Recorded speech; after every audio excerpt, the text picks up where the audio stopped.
Та бүхэндээ Ороолын Арманы төгсгөлийн хэсгийг хүргэж байна. Таалан болгоно уу?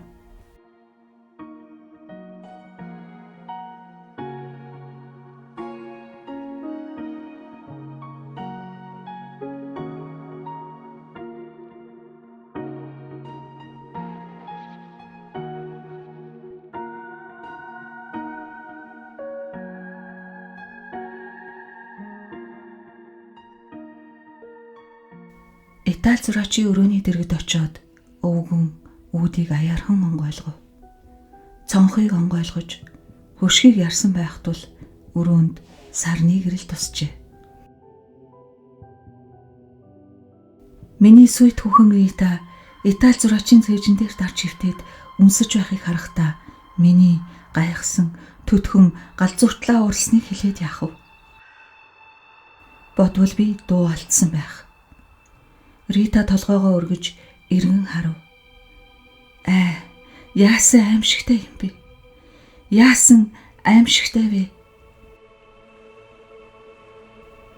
Сарны сарвал түүний нүднээ тачаангүй хүсэл хилэн хорслын оч гялалзаж амнаас нь шинхэн улаан цус савирч байлаа. Харв уу гэж өвгөн уулгаалдаад урагш ухсгийв.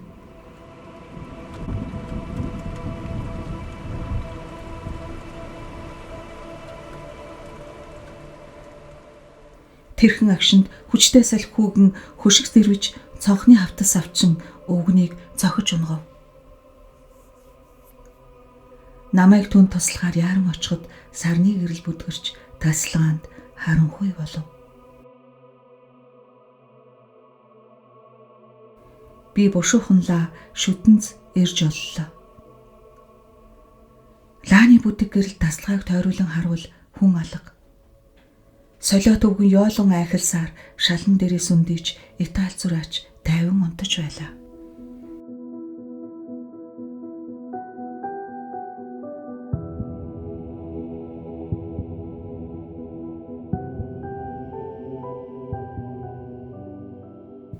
Би энэ бүхнийхээ үзэгдэл байжээ гэж бодоход бэлэн болоод байтал өвгөний орны дэргэд очиж Итали зураачийн мөрнөөс барьж өндийлгөөд харвуудаа миний хэлсэн үнэн болж таарлаа.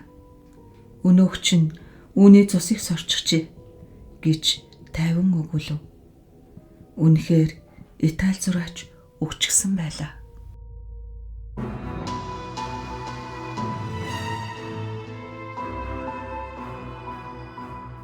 Царайн зэвхий цагаан болж гар нь сул шинжигнан шөнийн цамцсан шинхэн цус болсон байв. Эрт эзэн тэнгэр минь энэ юу гэж болж байна вэ? Миний толгой тэсэхгүй хагарах нь байна. Рита маань үхээд боссон ороолон амьд хүний цус сордог амьтан болж байна уу та? Би үүнийг яаж ойлгож хооронд нь утга авцалдуулах юм бэ? Рита цус. Үгүй. Би өөрөө л өвгний нөлөөнд автаж солиорч байх шиг. Өвгөн эмгэн санаагаа надад халдаагаад байх шиг. Үүнээс ацуу би эрүүл байгаагаа ухаарч байна. За ер нь солиотой улс бүгдээр өөрийгөө эрүүл гэж боддог юм. Цаашаа юу болсон бэ? Карло гүнгийн хувьд эргэлзэн гайхах аимшигт үе ихэлсэн нь хардаж жөтөөрөхөөс илүү аимшигтай, илүү шаналгайтай болж үнэхээр галзуурахад ганц хуруу дутуу гихч болжээ. Золоор Петро өвгөн Ромоос буцаж ирсэн байна. Петро ихэд турж бүр өтөлсөн боловч бидээ итгэлтэй, сэтгэл амгалан дүртэй болжээ.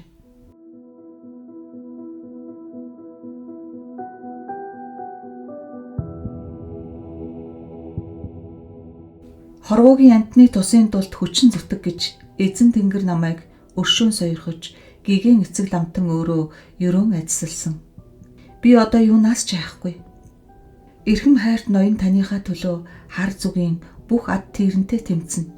Та гунж гутрах хэрэггүй. Би танийгаа аварна гэж Петро өвгөн батлан хэлж байлаа. Петро тосгонд бүтэн өдрийг өнгөрүүлж бас шилтгэн тохиолдсон гай гамшиг мэдэх болжээ.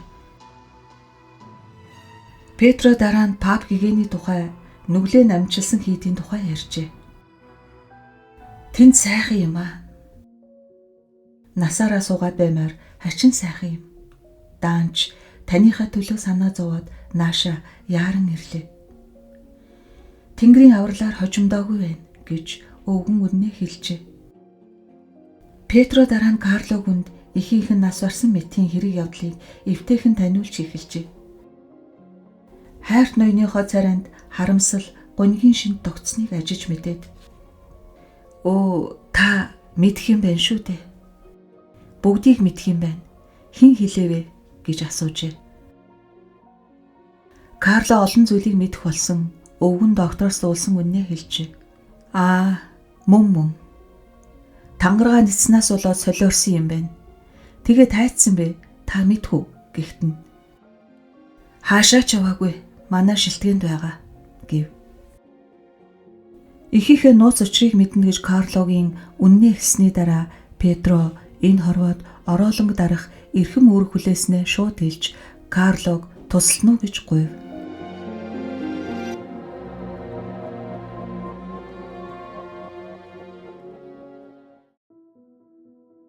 Таны аз болоход ээжтэн тайван хэвтэж байгаа. Би бунхан уулыг сайн үзсэн. Бүгд ёсоороо байж байна. Өвгөн гүнтэн хатныхаа төлөө залбирсаар өршөөл олсон биз. Яамай да тэнгэр минь. Төрсөн ихийнхээ зүрх рүү улаасан гац шаах яаж амар байх вэ? Чулуун авсан Ритагийн бие хүрэлцсэний улмаас хөгшин тэрэнгийн суларсныг Петро нутулж шин цус сорсны дараа дахин хүч тамир орсныг хэлжээ. Гагцхүү хөгшин тэрэнг Ритаг хөнөөгөөгүй байгааг гайхаж байв. Учир нь сулалсан ачтнаа хөнөө хоролдог нь ороолонгийн гин биш зам байдаг гин. Таны сүй түүхний хүнд өвчин хурж үхэх шахсан гэж дуулсан. Одоо эдгээд өвдхийн өмнөөс улам үзэсгэлэнтэй сайхан болсон гэж ярьцгааж байна хэмээн Петрог өгүүлэхэд та миний болзоо түүхэнтэй уулзаагүй байгаа юм уу гэж асуусанд тийм завшаан таараагүй л байна гэлээ.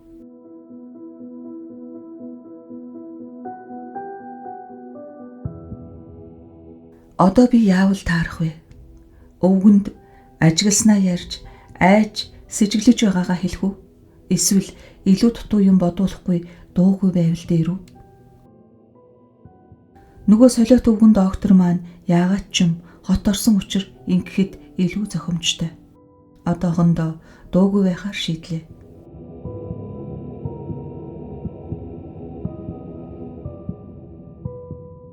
Хорин долооны өдөр Эртнээс тогтсон ёс журмаар Рита бит хоёр хоолны дараа ганганы хөвгөөр зугаалдаг. Урд энэ зугаалга маань өгүүлж орсгүй сайхан байдгсан. Бит хоёрт бие биендээ ярих хэлэх юм мунддаггүй байлаа. Одоо бол зарц нарын нүдийг хуурч аль бөмбөрөгчөн болж байгаа юм шиг байдаг. Өчигдөр бит хоёр бас тэнгэр сайхан байна, энэ тэргэх шиг ганц хоёрыг солихчон болж явлаа. Нэгэн удаа цэцэрлэгийн талбайд Петро хурж ирэв. Петро хуучин цагийн зарц үний ёслолын хувцас том голхтой гутал өмсөж, буурал үсээ нямбай савнаж, гартаа жижигхэн бодолтой юм барьжээ. Өвгөн өөрийн ирээдүйн хатан эзэгтэйд бараалхан биеэ танилцуулахаар ирснийг би даруй ойлгож, Рита, энэ хүн миний эцэг эхийн үнэнч зарц, миний хүмүүжүүлэгч Петро гэж намайг хэлэхэд Рита ивэнгүү толгой тохив. Петро доор мэхий ёслоод Ритагийн гараас адис авахар ойртлоо.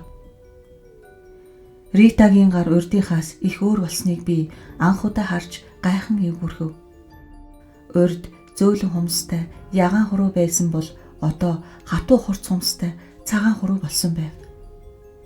Петро гараасаа адис авах гэхэд Рита гараа огцонхон татаж аваад "Хэрэггүй" гэлээ. Өвгөн сандарч балмагдсандаа тэр үү яваад өгөхийн оронд Ритад бодолтой юм сарвайж. Үүнийг танд авчирсан юм. Гэгээ эцэг ламтан өөрөө адислаж 10 найлсан юм шүү гэж хэллээ.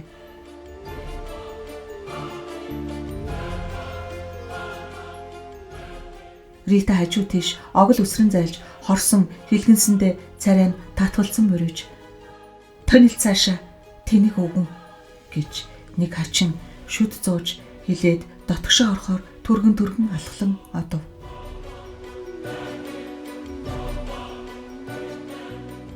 Хөөрхий Петрог харахад өрөвдмөр байлаа. Гарын салган нь татгонож барьж байсан юмны буудал цаас ургадан дотроос нь жижигхэн загалмайтай хуван ирэх унжиж байгааг харагдав. Миний хувьд энэ нэгэн үзэгдэл их утга учиртай байлаа.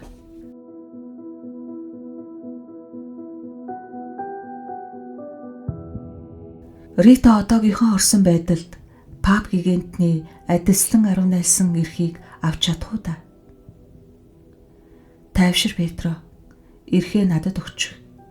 Надад удахгүй хэрэг болно гэж намайг хэлэхэд Карло минь юу болж байна вэ? Яалаа гэж ийнвэ хэмээн өвгөн уйлагнан бөвтнөв.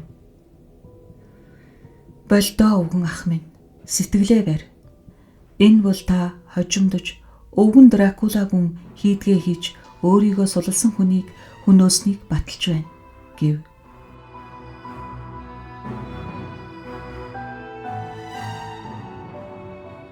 Карлогийн яриаг дуулж өөрөө ажигласны эцэст Петро Ритаг ороолон болсон юм байна. Дарах хэрэгтэй юм байна гэж мэджээ. Хэдий тийм боловч Карлогийн сэтгэлд энэ эндүүрэл хий үзэгдэл солиорл байх гэсэн найдлага үе төрдөг байсан учраас Петро түнд жинхэнэ үннийг нотлон үзүүлэхээр шийдсэн байна.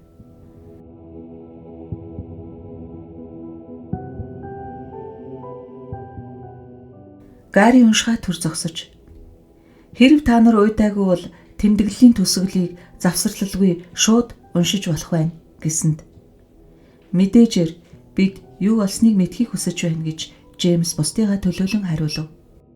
За тэгвэл Карл Иванович та миний халааг авна уу? Би ядарчлаа гэж Гари хэлээд дэвтрээ Карл Ивановичд өгөв. Өвгөн шилээ зүгээд уншиж эхэлснэ.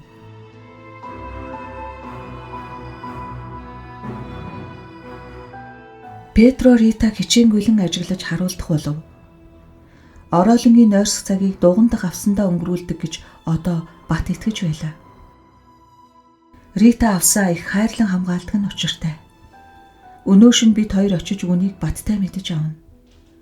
Өчигдөр нар жаргах үеэр буюу Петрогийн бодлоор бол ороолон булсандаа хөвтөж байх ёстой. Тэгэхээр Ритач бас тийхүү хөвтөд бидний хойноос ажиглаж үл чадах үеэр бид хоёр дуганд орохоор явлаа.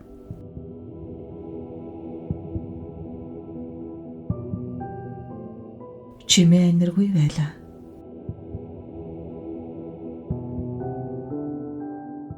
Шингэх нарны сүүлчийн туяа, ханын эмгэнэл засал чимэглэл, шал, суур дээрх гатсан сарнак гэрэлтүүлнэ. Петро Виторийн суух хоёр сандал тавьж, сандлаа тойруулан шал дээр, цэр дээр дугуй зурж, амандаа нэг юм шивгэнэн шившээд дугуй нийлсэн хэсэгт нуус тарны тэмдэг зурв.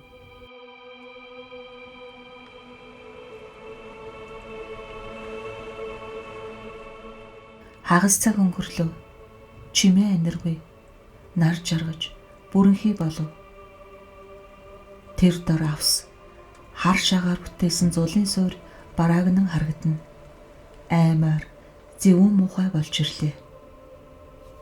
Петро намайг тайвшруулах гэсэн хэрэгүү миний өвдөг дээр байн гараа тавина. Харанхуй болоход би нүдээ ханив.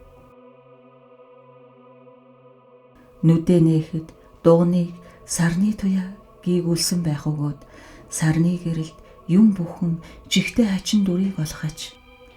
Хатсан сарнаа цэцэг хүртэл амилан анхилж байх шиг санагдана. Петро намайг анхааралтай бай гэсэн шиг дахин өвдгийг минь базав. Юу болж байна вэ? Дугнаас бунхан руу ордог хаалгыг саяхан харахад хаалттай байсан бол одоо цэлийтэл онгойж тэнд нэг хүн зогсож байгаа нь тодхон харагдлаа.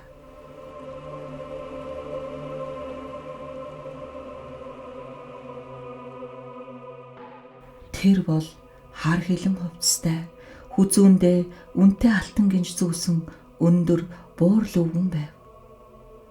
Өвгөн Дракула гүн мөн гэдг нь эргэлзээгүй. Хэрэв цаана нь онгорхой хаалга харлаж харагдаагүй оронд нь алтан жааз байсан бол тэр нэгэн цагт ойн байшинд миний эцгийн илгээсэн хөргийг дугамд авчир тавьсан байжээ гэж ам алдмаар байв. Өвгөн авсны дэргэд яаралгүй очив. Авсны таг гулсан онгойж дотор нь цэнхэр хувцастай Рита цээжин дээрээ сарнай тавьсан хэвтэж байлаа.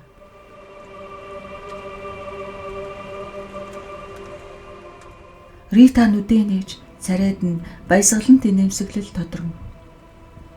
Цаг боллоо хонгор минь. Чи миний багш. Чи намайг хүчрэх болгож өгсөн.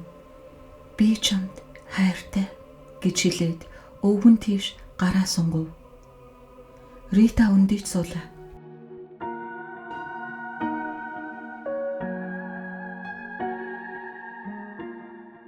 Нэгэн минутын дараа хөл дээрээ боссон байв. Чи намайг өдөр юунд тэдний дунд байлгах гэдэг юм бэ? Чамтай хамт харанхуй бунханд байх нь надад илүү сайхан байна.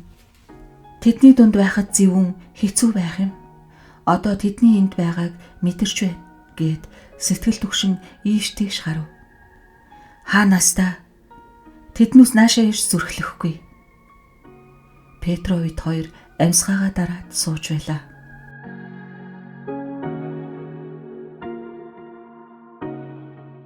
Тэд энд байж байлаа гэж Рита хэлээд бидний сууж байгаа газар өөд толгоогоо өргөв. Энэхэн үед Петрогийн гарт таринцсан дугуй боовтой жижиг тавг байхыг би ажиглав. Эндээс явцгаая гэж Рита хэлээд тэр хоёр тэврэлдэн шал дээрээс амархан хөндийч сарны гэрэл дотор цонх тийш хөвлөө.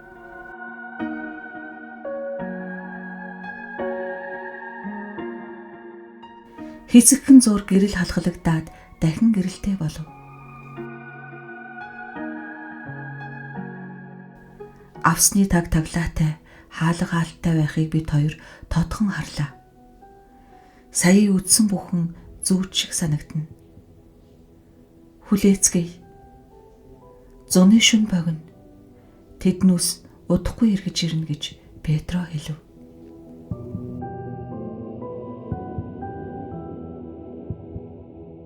Хэдий хэргийн хугацаа өнгөрснийг бүү мэд.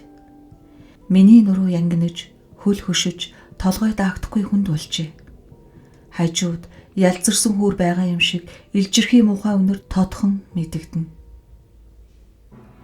Удахгүй нар гарна. Рита алга. Цонхон дээр том хар муур сууж байна. Босгоор завттал нөгөө муур дуган тийш харин орж ирээд муур биш Рита болж хувлав. Рита алжаасан байдалтай авсууд алгуурхан алхахдаа нүдэнд нь жаргаж хансны улаан оч гэлэлцэж уруул дээр нь цусны хөөс наалтсан байв. Төдөлгүй далд оров. Одоо эндээс бушуухан явцгаая гэж Петро хэлээд гараас минь байхад. Тийм ээ. Явах цаг боллоо гэж би шивгэнэв. Арай орныхоо дэргэд хүрч хэвцэн даруй үгсэн юм шиг унтаад өглөө. 7-ны өдөр.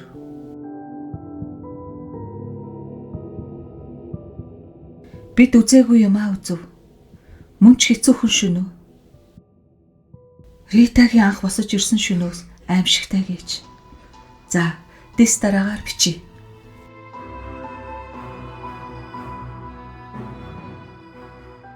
Дугунд нойргүй хонсны дараа хамгийн гол нь элдэг бодол дарагдаж гашууд нь зовсны дараа дэрэн дээр толгой тавимагц үгсэн юм шиг унтаад өгчээ. Гинт хүн намайг ууртай түлхэж нудрахт нь нүдээ нээвэл өмнө минь Рита зогсож байв.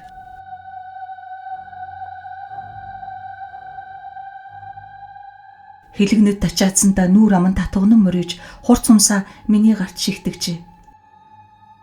Бос, ямар замбраагүй юм болж байна уу? Танай хоёр тэнэг юм миний дугунд орчхоод тэндээс гарч өгөхгүй байна. Тэднийг одоо даруйхан хөөж зайлуул. Бас цонхны сараалж балай цэцгийг зайлуул гэж тушаа хэмээн Рита хашигчв. Юун цэцэг? Юун сараалж вэ? Би огт мэдэхгүй гэж намайг хэлэхэд чамайг мдээгүй гэж би мэдсэн юм аа. Явцгаая гэд намайг дуганд чирч аваачив.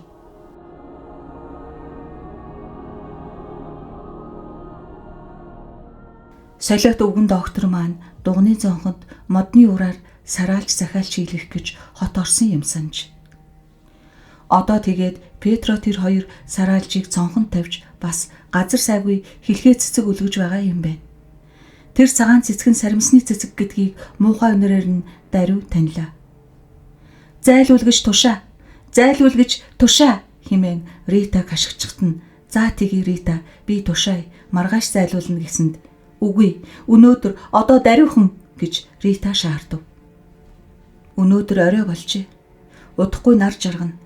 Авс тавьсан газар хоосон ус байлаач гэсэн оройн цагаар зарц нарын хинэн ч ажиллаж өгөхгүй. Дугны гадаа хаалганы түлхүүр энэ байна. Маргааш чиний хүссэн цагт цэвэрлүүлж өгье гэж намайг хайнгадуу байдлаар өгүүлэхэд Рита түлхүүрийг аваад хэсэг эргэлзэв. Петро энэ үед тухайлан хүнд ч хандалгүй. Нар жаргаж байна. "Аве Мария, залбирал унших хэрэгтэй" гэж хэлсэнд "Гарцгаа. Би хаалга төгчлээ" гэж Рита хэлв. Бид гарлаа. Хоёр өвгөн сэтгэл хансан байдалтай нэмсэглэн бие биенээ нударч байв.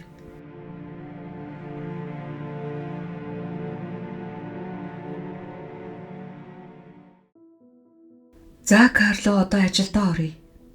Чамайг унтаж байх хооронд Петро бид хоёр энэ бүгдийг бэлтгэчихсэн" гэж солиот өвгөн доктор шийдэмгий тайван хэлэхдээ дуун тов тодхон байв. Би өөрөө ирэхгүй өөдөөс нь харвал нүд нь ухаалаг саруулхан байлаа. "Тийм л дээ Карло минь, би эдгэрсэн. Би одоо ганцаар биш. Петро надад туслана гэж мэдэж байна. Миний үний юм хэлснийг чи өөрөө ч гэсэн харж байгаа бизээ. Арга барагдан гуниж гутрахтаа л миний толгой эргэж үе үе ухаан солиордог байсан. Өнөөдөр Петротой уулзаж яриаг нь дуулаад цээжин дээр дарж байсан бул хар чулууг аваад тавьчихсан юм шиг дотор минь онгойлоо. Та нарт тусалж энтхийн ажил явдлыг дуусгаад Петрогийн сууж байсан хийдэд очиж сууна. Тэнд их сайхан юм гинэ гэж өвгөн докторыг ярихад Петро үгийн тасалж "Хэрэгтэй юм яар, цаг боллоо" гэв. Бид ямар ч атугай дугны цонхонд модны ураар хийсэн сараалж тавих гэсэн юм. Түүгээр буг тэр нь нэвтэрч чадахгүй. Гадаа хаалганаас бусад хаалгыг хааж таринтсан гурилтай холсон хар тугалгаар шавсан. Одоо тэгэхээр тэдэнд ганц хаалганаас өөр гарах зам байхгүй. Хоёр улаасан гадас том мун бэлтгэсэн байгаа. Ингээд нэг мөчийн дараа очие. Гацыг би, тавгийг Петро барьж байна. Карло чи гацыг шаах хэрэгтэй. Айх юмгүй. Би яг зүрх рүү чиглүүлнэ. Юуны төлөө доктор билээ дээ. Эмийг зүйл дуусгаад бунханд орно. За юу? Би зөвшөөрлөө.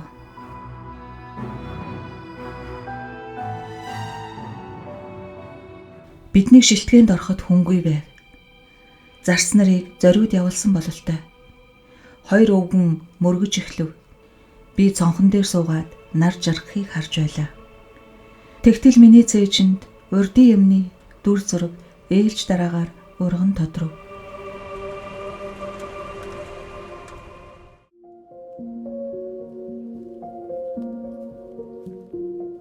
Нар жаргах үес бараан сууг дээр хөвөх зав дотор хөөхөн хар нүдтэй бүсгүй. Энэ сүм байж байна. Бадралт баг бишгүүр аяархан ихшиглэж миний хажуухан талд хөөхөн хар нүд намайг ширтэж байна.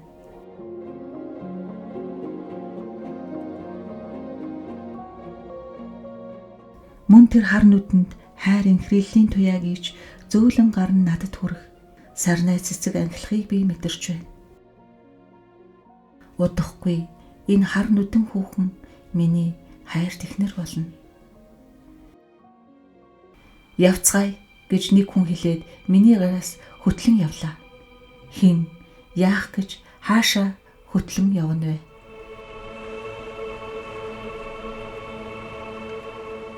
Хар цэмбэр бүрсэн яоцгүй хар ханыг үнэр ихтэй цагаан цэцгээр чимгэлжээ.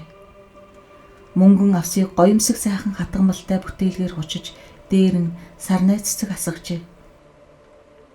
Нар жаргаж сүүлчийн туяа нь гэлтгэнэн гэлэлцэн байна. Бүгчм халуун гэж жигтэйхэн. Хоёр бараан дүр авсан дойрдон ирж бүтээлгийг дуугүй хуулан авч авсны тагийг авлаа.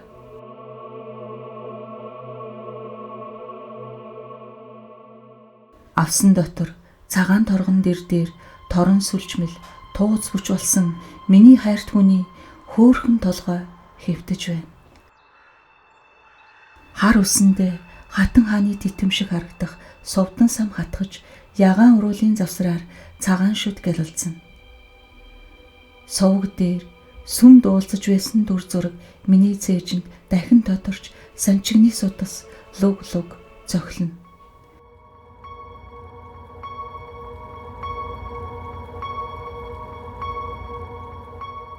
Өнөөх хоёр хар дүрсийн нэг нь миний гарт нэг урт юм бариулж тэр урт юмаа сүйт хүүхний минь цээжин дээр тулгав. Дараа нь надад хүнд мөн өгч цох хүчтэйхэн цох гэж хэлэх дуулдлаа. Би үгийг даган мун барьсан гараа өргөтөл. Гинэт хоёр хөөрхөн харнууд нэгдэж миний өөдөөс завчилгүй ширтэн уруулна. Карло гэж шивгэнэж байна.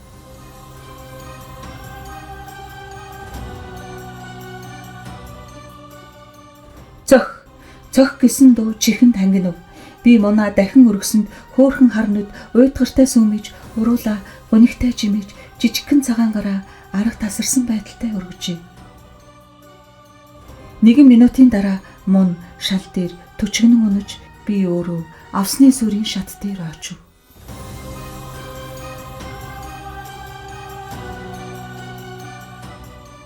Цөхрөнгөө баран хашгирах хорсолтой тавлан тас хөхрөх дуулдаж би ухаан алдлаа. Шүн орой өрөөндөө ухаан орч нүдэ нэвэл Петро доктор хоёр миний орны дэрэг зогсож байна. Петро миний толгой тавьсан хүйтэн бигнүүрийг хичээнгүйлэн сольж доктор хажуунаас нь дажгүй зүгээр өнөөх нь ховсдчихсан байна. За гайгүй бид хариугаа авна гэж байна.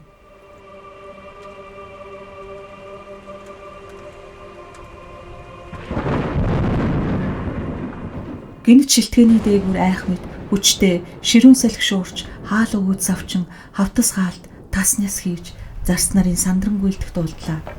Салхи дахин хүчтэй шуурв. Дээврийг хуулж бүдүүн царс модыг булга татлаа гэж хашгиралдах дуулдав. Би босон харав. Өнөөдүүл салхи орив бололтой. Саяхан тэнгэрт бүртгийх чүүлгүй байсан шүү дээ. Хэдий заванда тэнгэр мухаарах үлээ гэж Петро гэлгэд. Нэрээ өнөөдүүл байхаас сайлахгүй. Одоо яг тэдний цаг гэж доктор батлав.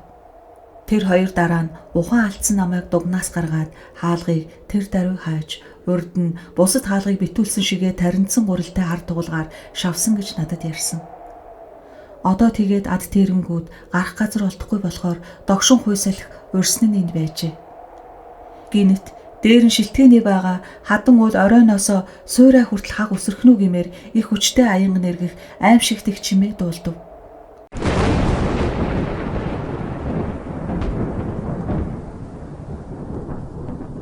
Хоёр өвгөн гадагш гүйлдэн гарч дугны үүдэнд очижээ. Хаалгыг асар их тэнхээтэй амтан сэгсчиж байгаа юм шиг доргин чичирч байлаа. Тэгснээ дотор нь нэг юм онож дахин хангар жингэр хийх чимээ гарав. Шил хагаран хангинах, төмөр хангинах чимээ догшин шурганы улин хүүх чимээтэй холилдов. Дугны дотор улин хуцах ёолонгийн шиг шүдэ хавирах дуулдаж цонхоор нэгэнтээ хар сүдэр сүдэгдэх, нэгэнтээ цагаан манан суунаглах, нэгэнтээ хар толгой үзэгдэх, нэгэнтээ ногоон нүд гэлэлцэх шиг болж байв.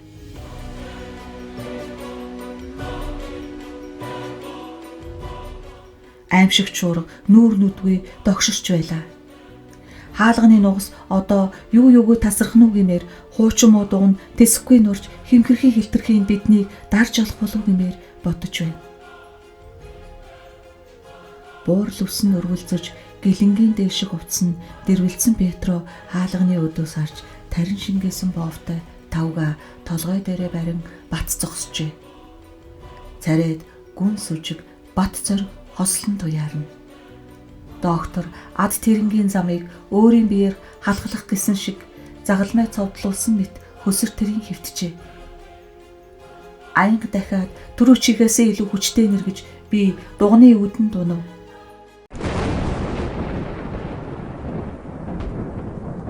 Хоёр өвгөн залбирал эв хавгүйхэн уянгалуулан дуудлаа. Зарцснаар муухай орлолдон шилтгэний хэрмийн хаалга руу гүйлдэв.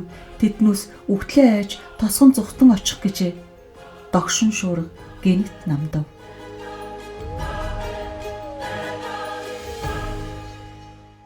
Шуурганаасаа илүү жихүүц сүрэм зэвүүн муухай нам гүмийн дунд намайг аяархан дуудах, инхий ялтамхан дуу сонсогдож уйлах, яолох хосолсон тэр дуунд янгийн хайр зүрхний инхрийлэл дүүрэн байлаа.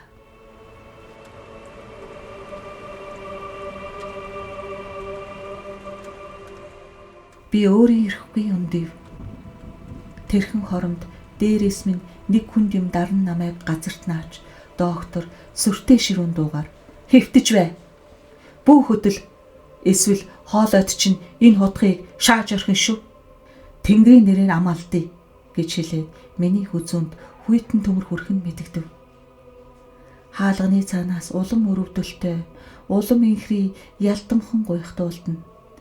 Намайг элдв сайхан нэрээр инхрийлэн дуудаж өгүүлшгүй жаргал цэнгэл амлан урдийн халуун янаг хайр тонгор рита минь дүрээрээ мөн бай. Дахиад хэсэгхэн байзансан бол юу болж дуусах байсныг эзэн тэнгэрл мэдэх визээ.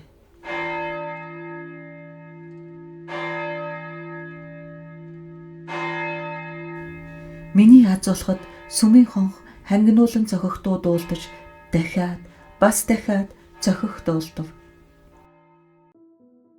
Тосгоны сүмийн хонхыг зогсон байжээ. Хонхны дуу тэнгэрт татаж мөргөлийн дохио төгшүүрийн харанг хослон жингэнэ. Зарцнаар тосгонд гүйлдэн очиж бидэнд тохиолдсон гай гамшигыг ярьсан байжээ. Шилтгэн нэг л биш болж байгаа хэдийнээс ажиг сэжиг авч таамагласан ламтан нь сүмдээ яаран очиж хонх дэлтхийг тушаан загалмай залах ёслолын аянд дуудсан байна. Туг хир барин хөдлөлтөй зэрэгцэн нарны хурц туяа үүлийг зүсэн гээгүүлв. Дууганд тэр дорхноо чимээгүй боллоо.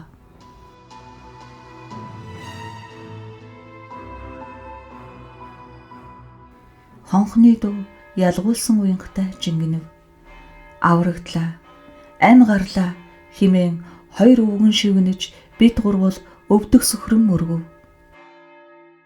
Би энэ насандаа анх удаа чин сэтгэлийн угаас үнэн сүсгээр залбирэн мөргөлөө.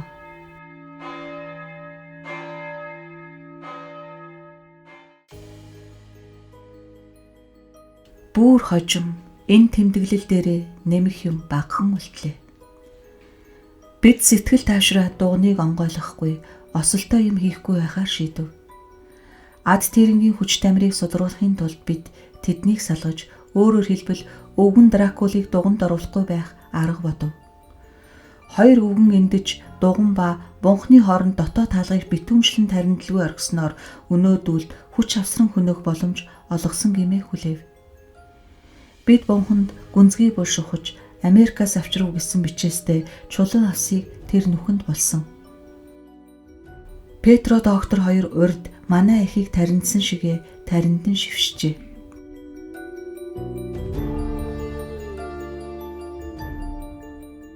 Гари Карл Ивановичийн уншихыг төр болиулж, Джеймс, чи бунханаас Дракула гүнгийн авсыг олоогүй шалтгаан энэ байж шүү. За цааш нь унш гэсэнд энд ердөө хитгэн мөр үлдсэн байна.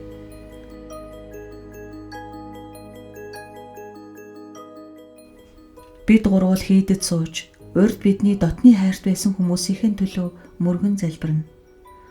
Өршөөлөгт эзэн тэнгэр нэгүүлсэн тэдэнд маань үүр дамгалан ойрсхийн сойрхол хайрлах буйзаа. Тарны хүчээр хүлээслэн болсон ад тэрэнгүүдийн тайван байгаа эсхийг ажиглахаар Петро эргэж ирж магадгүй. Улирах цаг аяндаа тэдний аимшигтын хүчийг илээн.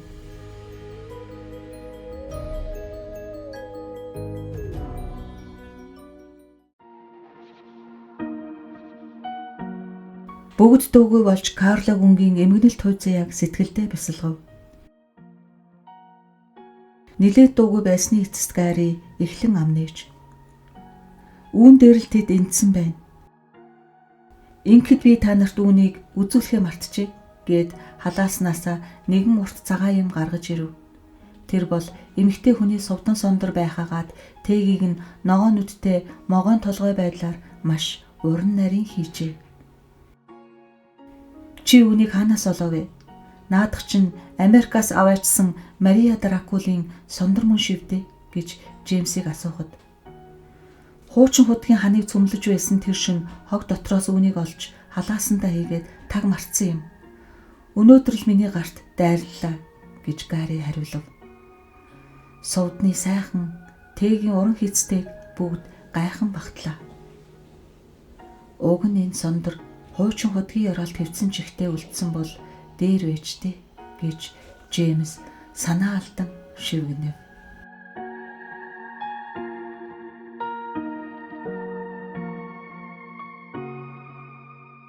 Төгсөв.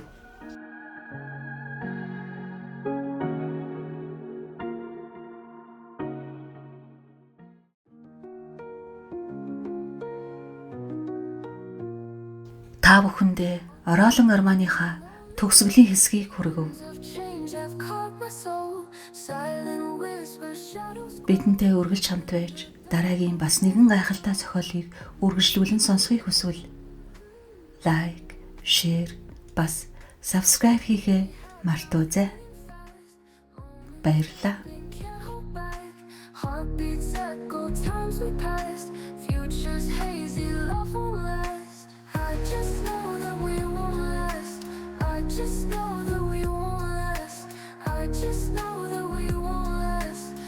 Just know that we won't last.